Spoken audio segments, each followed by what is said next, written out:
Sunset on this Friday, November 28th, 4:29 p.m. We were able to get 10 races in at the Big A. It is Holiday Fest, Aqueduct Racetrack, a century-old plus. And we're glad you're with us here from our second floor clubhouse studios. Maggie Wolfendale, Jason Blewitt alongside. Thanksgiving Day is in the rearview mirror, but Aqueduct alive and well, Maggie. This was a big Friday card and certainly a prelude as to what awaits here tomorrow. Oh, yeah, it was a great cigar day eve, if you will, here with a great go for one. We'll get to that a little bit later on this program. And it was good energy here. I'm sure all of the dads' husbands were making their way to Aqueduct while the wives shopped for Black Friday. Well, you were here at the Big A. You work here. I could not think of a, and I love a bargain, I love clothes, but I could not think of a worse or more frightening time than going to a retail store or a mall on Black Friday. But you've obviously joined us on MSG Plus. We're happy about that, and the big races and the really last hurrah. It's all about what happens here tomorrow afternoon on a national level with California Chrome trying the turf out at Del Mar, and here at the Big A we'll have the 4 major graded stakes. Our final Grade 1 race of the season, in fact, in the 26th running of the Cigar Mile, and Cigar Mile is the last Grade 1 stake on the season. A field of 9 are entered, and we go back, believe it or not, 19 years ago to the Mighty Cigar winning here in 1994, in fact 20 years ago. And look at that winner's circle. That doesn't exist here at Aqueduct anymore, and I was trying to figure out who that assistant trainer might be. I thought it might be Simon Bray, but I don't think it is. No, that's Simon Bray for sure. Bray. Yeah, absolutely. Okay, that's what I thought.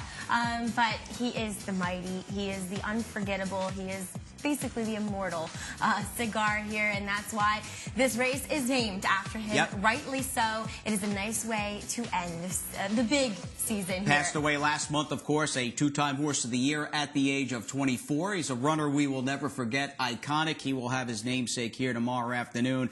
Bill Mott won the race last year with Flat Out, the 7-year-old at the time. There's a 7-year-old running in tomorrow's race in Regally Ready, and it's a very solid field in which horses dropping out of the Breeders' Cup Sprint appear to be the ones vying for favoritism going in. Yeah, exactly. And turning off that quick rest from Santa Anita, most of them flying east here, especially Bob Baffert's Secret Circle, who looks to be the morning line favorite. All right, Demoiselle and the Remsen, the stars of tomorrow on preview here tomorrow afternoon at the Big A. And we go back to Todd Pletcher winning it last year for the 3rd consecutive year with Stop Charging Maria. Todd Pletcher is back looking for 4 consecutive Demoiselles with Angela Renee. Yeah, exactly. And we saw what Stop Charging Maria went on to do as a 3-year-old, taking down the Black-Eyed Susan as well as the CCA Oaks and the Alabama. So it's not like this race is a throwaway kind of race. This means something for these fillies moving forward, as well does the Remsen. I mean, you look back at last year's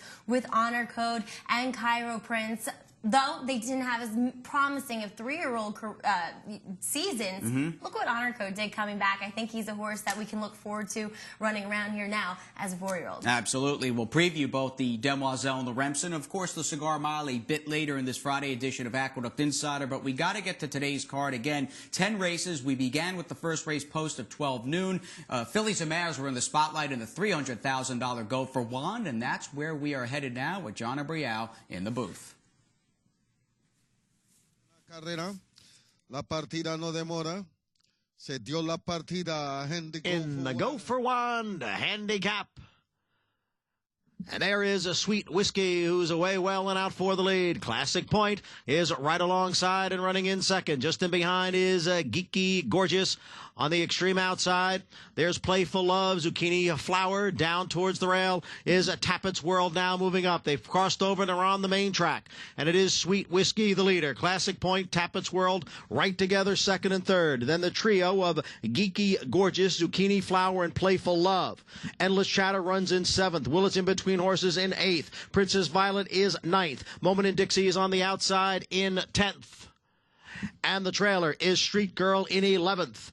And they're approaching the half-mile pole. Sweet Whiskey in front here, 3/4 of a length. The quarter went in 23 and 4. The half-mile in 47 and 2/5 seconds. They start the run around the far turn. It is Sweet Whiskey in front here, a half length. Classic Point on the outside in second. Then it's Tappett's World and Zucchini Flower with Playful Love on the extreme outside. Moment in Dixie is now gearing up. Then comes Geeky Gorgeous. Down at the rail is Endless Chatter. Princess Violet will be forced to make a wide move at the top of the stretch. Then it's Willett. 3/4 went in 1:12.3, and there's 3/16 to the wire. Here's Classic Point now to take the lead from Sweet Whiskey, and now Princess Violet is kicking in on the outside. Here comes Princess Violet up to challenge Classic Point for the lead. Classic Point, Princess Violet. It's going to be a photo finish, and it's too tight to call. A terrific finish in the Go for One handicap. It was too close to call. Yellow cap outside is Classic Point, and the New York-bred Princess Violet was picking them up quickly from the back of the pack. And really great efforts from both Philly and Mare in here. As, you know, Classic Point, maybe we thought she needed the lead, but it's more as though she needs the outside. She needs to be in the clear. And we did see most of the horses, obviously on today's card, running on well if they were running on the outside. And Princess Violet, she is such a promising and talented 3-year-old New York-bred filly, just lost a tough bob. Classic Point has returned in career top form, coming off a layoff. She's been better than ever this fall. We had our friends from TVG in town, Paul LaDuca, who caught up with Jimmy Jerkins moments after taking the Go for Wand. Here with winning trainer of the Go for Wand and Classic Point, Jimmy Jerkins. Jimmy, blinkers 2 times in a row. Now she is won twice. Yeah, but I don't know if that, you know, it's usually a combination of things that makes them win. She just got bigger and stronger since Saratoga, and the last race was great, and she got some confidence back, you know, and she was, I got a little nervous. She was acting up a little bit in the gate, and she didn't break, you know, she broke a little slow, but you know, she's got a big cruising speed, and Angel did a good job of getting her up in there, but not, you know, not getting into a head-and-head battle, so, yeah, it was great. She really, you know, he got the stick in the left hand inside the 16th pole, and I think it made a difference. You know, he's very strong finisher. I was going to ask you, she was a little rambunctious loading in the gate, and were you a little worried about the mile, or you think she's going to be able to go a little bit longer a distance? I was, but, you know, after I saw the first quarter of a mile and she was laying where she was, I mean, that's galloping for her. Mm-hmm. You know, she's a big rangy mare, and it was like I said, it's like a gallop for her to go that slow the first part, and that was the old ticket for her to even the race out. Well, the weather's perfect here for a guy like Jimmy Jerkins, a regular here in New York and one of my favorites. It's good stuff there out of Jimmy and Paul LaDuca. Thanks much, Paul. And Classic Point would not be denied. And you look at her, and although she was running for the 3rd time off that layoff and trainer change to Jimmy Jerkins, in my mind, she's very much an Alan Jerkins trained filly. Oh, completely. And it's great to see that Jerkins family here, even with Mike Hushin running second, who he was a former assistant to the chief, keeping it all in the family. But yeah. Classic Point, as Jimmy alluded to, has gotten her confidence. And 2, I think those blinkers, 2nd time on today, 2nd win, have really helped her turn her career around. Took down a good field at 8-1 in the $300,000 Go for Wand a bit earlier on today's Black Friday program. Race number 7, in fact. Pretty solid New York-bred allowance optional claimer. All eyes in this pick 6 carryover on the outside horse, Sister Margaret, who's odds on.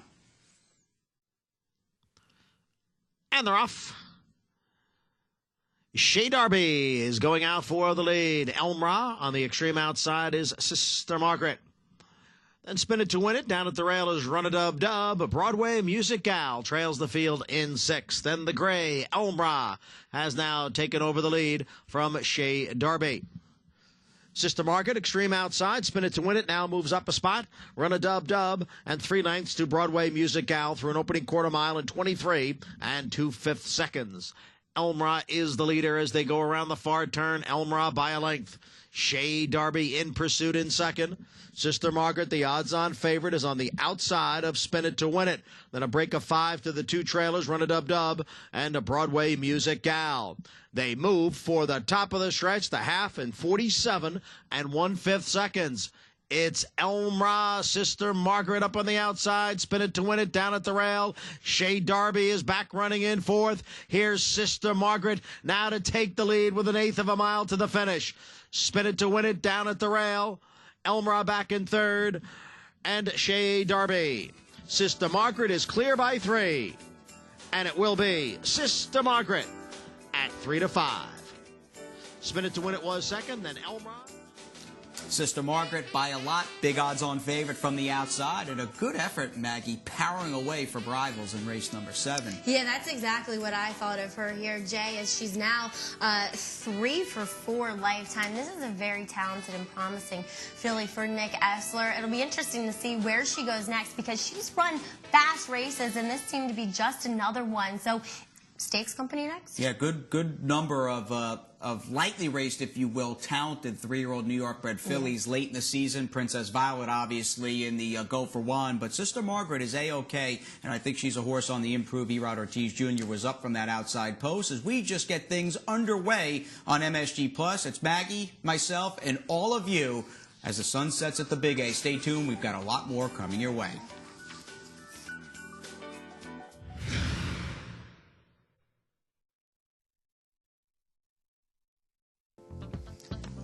Big A tomorrow, Cigar Mile Day 2014, the best of both worlds in the Aqueduct Live Money Handicapping Contest. Your betting acumen, your handicapping acumen, all that on display with a $300 live money buy-in here tomorrow. The top finisher goes out to Las Vegas next January for the DRF NTRA National Handicapping Championship. Maggie and I would like to go, so if you do win, feel free to throw us a plane ticket and we'll accompany you out to Vegas. But some good stuff with that contest, and there's no greater feeling, Maggie, than going into these big race days. It never gets old. Oh, it never does. And you kind of, this is a, bittersweet day, in other words, because the next time we see this kind of race is the 3-year-old preps, but it's always something to look forward to. 10 races, first race post 12 noon. Once again, gates here at the Big A open up at 10 a.m. tomorrow afternoon. Let's move on to race number 8 as we get you back to the action off the turf. Again, the main track was steadily drying out throughout the card. No grass racing, though, so we do go the mile out of the chute. Fillies and mares in this starter allowance and a purse of $50,000. And they're off. Rock Me Mama. Now moving up is Starship Pleasant, and alongside is Malibu Queen. Starship Pleasant, Malibu Queen, those two heads apart for the lead. They've got 2 lengths on Go Olivia Go, who's racing in 3rd. Guyana's on the outside in 4th, and then it's a break of about 3.5 lengths to Off My Cloud. To her inside is Bounty Pink, and another big break, 8 or 9 lengths back to Rock Me Mama, who trails the field in 7th. The quarter went in 23-1. Starship Pleasant by a length over Malibu Queen. Go Olivia Go and Guyana continue to race as a team, 3rd and 4th. Then Bounty Pink and Off My Cloud, those two right together. And farther back, it's Rock Me Mama, half, 46 4/5 seconds as Malibu Queen drops back. It's Starship Pleasant left alone on the lead here by a length. Go Olivia Go is second by a head. Guyana's on the outside in 3rd. Bounty Pink rallies down towards the rail in 4th. And they're at the top of the stretch. Starship Pleasant, Go Olivia Go. It's Starship Pleasant with the lead. Go Olivia Go. Bounty Pink looking to come on through. Guyana's now back in 4th. And there's a furlong to the finish. Go Olivia Go now with a narrow lead over Bounty Pink. Starship Pleasant is back running in 3rd. Here's Bounty Pink on the inside to take over the lead in deep stretch. And Bounty Pink wins by 2. Go Olivia Go was 2nd. Starship Pleasant faded to 3rd. Bounty Pink, green cap splitting horses off the far turn. Very determined effort, Maggie, from this 4-year-old filly by Speightstown, who's batted 500. She's 5 for 10 in her career and hadn't run in about 5.5 months. What does it say to the job Linda Rice did getting this horse ready to return at a tough spot at a mile? I mean, this filly winning here today speaks volumes of the job that Linda Rice does. If you look at her form, she looked a bit cheap, honestly, when you look at the form, but looking at it, she was getting better, though. And to bring a horse back and be actually as good as they were when they left is pretty remarkable. And 2, getting the distance coming off the bench, she was fit and she was ready to go. And plus, she was a little bit against the racetrack, I thought, as well. Yeah, this seemed like a day, as you noted earlier in the show, where you wanted those outside moves and outside flow throughout the afternoon. And that was a trend we saw yesterday over a very sloppy and sealed main track on Thanksgiving. We'll see if that's a trend that will continue further into the big Cigar Mile Day card tomorrow. I'm sure Glenn Kozak and his crew will have this main track as dry as it can be. And at least the sun came out today. That was a positive. As we go back to Johnny I and we continue on Black Friday with the calls, it's just a rapid-fire pick 3 with calls of races 2, 3, and 10.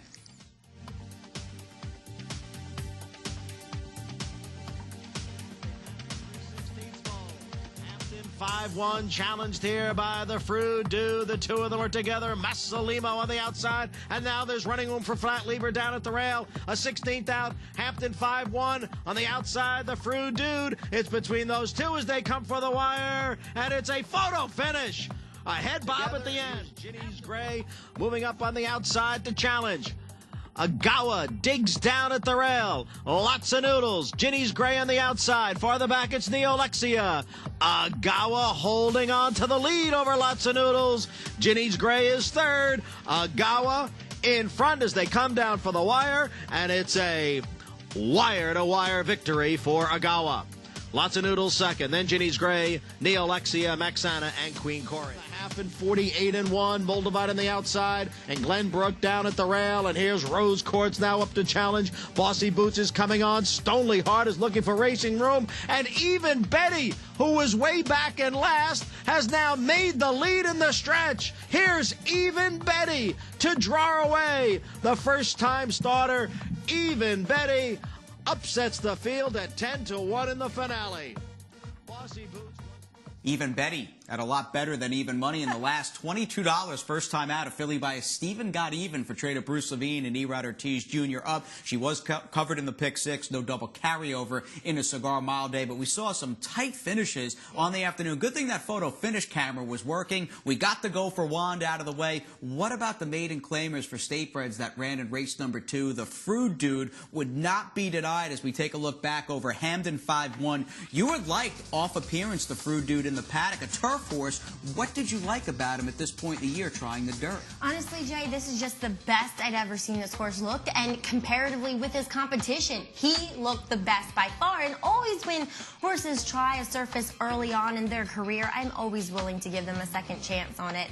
And I just think that Bruce Brown had him so peaked right now that nobody was going to beat him. Bruce does a good job, and I think a trainer to keep an eye on as this fall meet progresses. And there was actually a dead heat for show between the 1 and the 6. Flat Lever, who had a dive inside. I thought Jose Ortiz did everything in his power to try to get Flat Lever to the outside. It just wasn't able to work out off the quarter pole, and that horse in the dead heat for the third spot with Masalimo. But getting back to Bruce Brown, perhaps getting on a good run with the Uter track approaching Wednesday. That's right, the Uter opens up this coming Wednesday. Right. Chris Englehart, 2 wins on the card. Is he a trainer worth keeping an eye on over these next few months? Oh, I think completely here, Jay. I mean, as you said, he won 2 today. Agawa winning gate to wire, and then going back to yesterday, Me Won a Rose, very, very determined in the fall high weight. So I think he's a trainer that you have to look out for here. He seems to get on runs during this time of year, and always big A. Chris Englehart. Yes, streaky kind of guy, but when the wins start to come up in bunches, jump on the bandwagon. And a good effort, as you said, by Me Won a Rose, who was around 30-1 or so, and was pretty game and a good second against Salute Those Amigos in the fall highway. We are looking for a tip-top stallion. The 2015 breeding season is right around the corner, and with that in mind, it is time for our Frost Giant New York bred standout of the day, and we have to give it to Sister Margaret, who just was terrific, taking race number 7 today. And totally, not necessarily by a New York stallion in pulpit, but her dam was pretty good. This is her first full, but Dance Gal Dance, she went 6 for 9 in her career. Sister Margaret well onto that kind of record and earned just over $273,000 on the track for the same, well, not same trainer, but the Doricos. So she looks to be following in my mama's footsteps for New York bred. Excuse me, they turf, they dirt. Frost Giant is the man. He's standing at Keen Stud to inquire about breeding the Frost Giant in 2015. Contact Eric Bishop. Eric at sunrisestallions.com, and the phone number is on your screen. We like Frost Giant. Let's move on to the jockey standings here with this Friday afternoon in the books forever. Not many 10-race cards remain this year in 2014. We got one in today, and Maggie, it's been the story, it seems, over the last couple weeks. 1 win I mean, one photo decides Cornelia Velasquez and Erod Ortiz. Yeah, and Cornelia taking down the big one yesterday as well. So Cornelia, just keep me at bay. He's like, hey, little man, I'm the senior around here. He is one of the elder statesmen, a guy who certainly leads by example in this colony. David Jacobson, your leading trader, looking for 3 consecutive fall Aqueduct titles with a 9-win lead over Rudy Rodriguez. Rudy will see plenty of action in the stakes tomorrow. The owner standings on the afternoon. Good crowd, a good buzz on hand at the Big A. The Drawing Away crew hanging out in silks, not too far from where Maggie and I are taping Aqueduct Insider on the second floor clubhouse at Aqueduct. And 2 slates, 2 pages of claims. Wow. They were wheeling and dealing, and I guess people have their eye on the inner track. Yes, they do. That is for certain. We saw a lot out of that maiden claimer in the 4th race. So nobody taking the winner, which was a big surprise for Andrew Lakeman. So good on him, but they took the first-time starter as well. Including the beaten favorite, Richie's Rich. Let's flip to that second page of claims. Couple more hop, skipping away, who's actually 9 years old and was 3rd, claimed by Steve Coceres. Good to see them have a horse with Steve Sigler's Winning Moves and Winning Moves stable and Street Shark. An 8-way shake dropping in for Chris Engelhart. More than worth the $20,000 with the horse who was coming out of a dead rail trip just a few days ago. It is all about the Saturday preview at the Mecca, the Big A, Maggie, you, Aqueduct Insider. It's all good, so stay tuned on MSG+.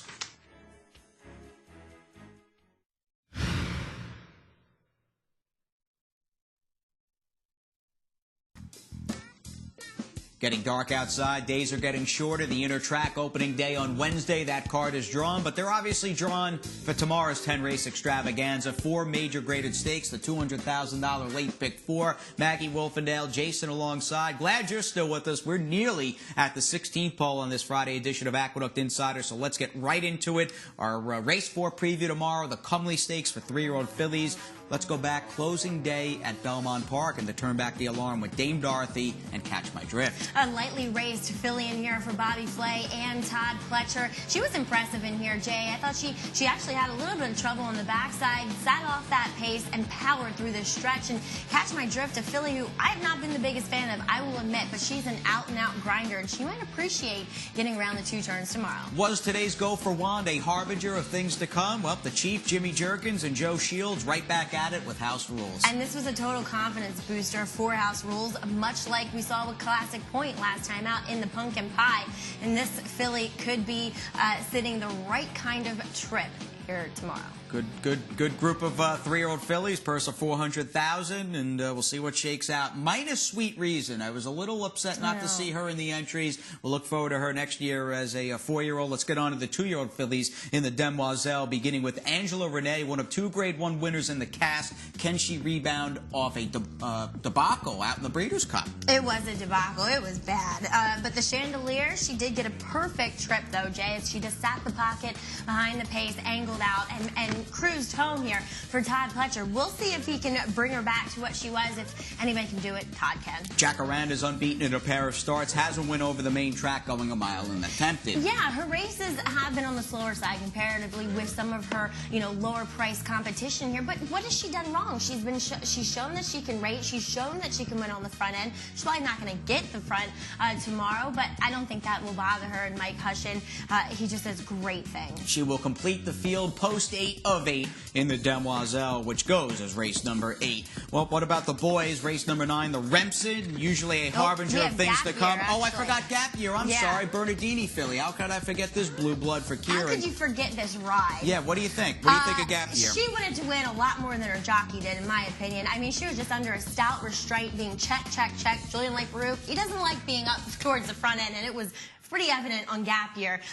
She's a filly who I think is really coming into stride. We'll see how she does shipping back to New York. Bernardini, Dubai Escapade, big-time pedigree. She'll have Erod Ortiz Jr. making her Aqueduct debut. So excited about the big field in the Remsen. I jumped the gun. I forgot Gap Year. Don't want to forget Kieran McLaughlin, though, who's got Gap Year. He's also got 2 aces, perhaps, in his pocket for the Remsen as we begin with Kieran's Frosted the Gray, who looked pretty good here opening week. He did, and he's still green. I mean, this horse switching leads back and forth. Maybe that's just him. Maybe that's just how he does it. But, boy, he looked good doing it last time out here opening weekend at the Big A. He's shown a propensity for liking to go longer, and he's going to have to do it going to 9 furlongs tomorrow. He does have that foundation, a tough outside post. most classy class, takes that big jump from 6.5 out to 9 furlongs, but he too was very professional in his debut. Yeah, he's a lot more professional than his stablemate in here. This is a big, good-looking, very mature horse, Jay, and look how he lowers himself as he tries to accelerate, or he does accelerate here.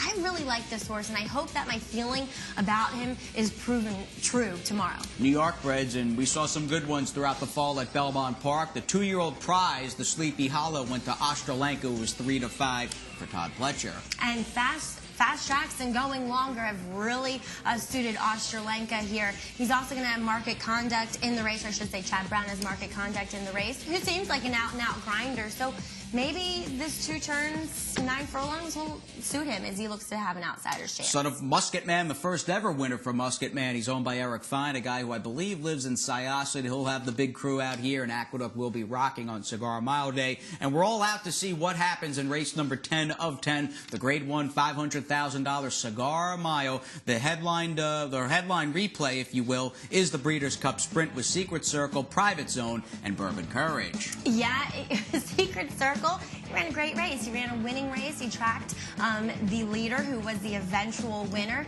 And Private Zone's kind of funny in that he has to be on the lead. He's a horse who likes horses running at him, and therefore it challenges him. You saw when that surge came late with Bourbon Courage in the crew, he kind of surged late too. So Bourbon Courage will take a lot of money. We'll see if he's that good, though. Vijack likes Aqueduct, won the Gotham here a couple winters back. It's My Lucky Day in his final career start, looking to rebound off the Kelso.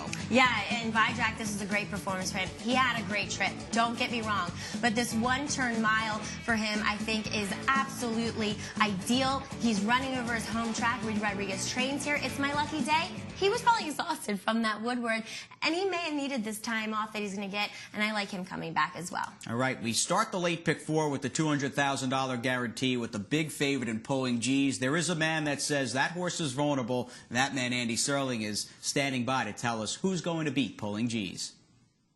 Well, there's a lot of terrific stakes action, obviously, on Saturday's card, but I'm going to look at a race that's not in the stakes sequence, but it is in the late pick 4 sequence, and that's the 7th race, and Pulling G's is the horse to beat. And if we get a fair racetrack, and obviously that's important for Pulling G's because he does have the rail, but he's also got some significant speed to contend with, and celebrated talent, as well as the 7 Waco. And I think that's going to make his job kind of tough in here, and it's not an easy field as well. And I'm going to try to win this race with a horse I've tried before and tried unsuccessfully, but that's the 8 All My Memories. Gets a little bit of a freshening after he caught a sloppy track and was trying to go a mile last time out. I think the cut back to 6.5 furlongs, a track that should be dry by tomorrow, is going to work very much in the favor of All My Memories, as much as the strong pace is going to help him. And All My Memories has races good enough to win this, and I think it was actually last year on Cigar Mile Day where he had a monstrous trip. Well, hopefully he can atone and get a good trip in here and get it done. That's the 8 All My Memories in the 7th race on Saturday. She's on the apron. She's in the studio. She's handing out the trophy. She's in the paddock. Maggie all over the place. Great job. You look good there with Angel and Jimmy. We're out of time on this edition of Aqueduct Insider. Have a great Cigar Mile Day, and please join us at Aqueduct.